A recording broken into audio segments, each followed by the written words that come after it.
মানুষের সেবা করার জন্য আমাদেরকে জিরো টলারেন্স রিগার্ডিং কারাপশন। কোনো করাপশন থাকবে না আমাদের কোনো কর্মে, স্বচ্ছতা আনতে হবে।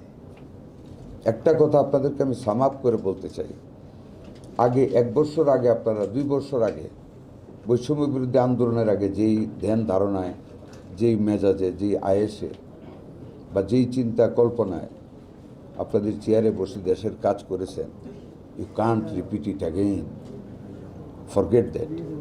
আপনারা না শুধু, including myself, including our honourable prime minister, ওই দেশ কিন্তু এখন আর নাই।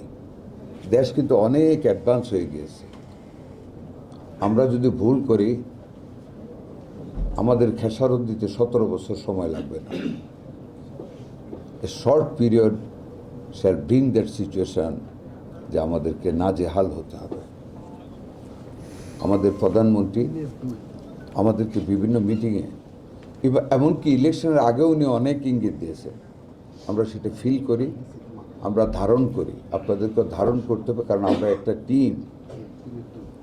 আমি মন্ত্রী, একজন এমপি, আপনারা কর্মকর্তা, nothing relevant. The relevance is that we are A team to build up the nation. We are a group of people to handle the nation in a very transparent way. We have to ensure a good governance for the nation. এইভাবে ঢুকলাম, এইভাবে গেলাম, আসলাম ফুল নিয়ে, গেলাম তিরস্কৃত হয়ে। ওইটা আমরা চাচ্ছি না। সেকেন্ড দা যাই গো, এটা চাচ্ছি না।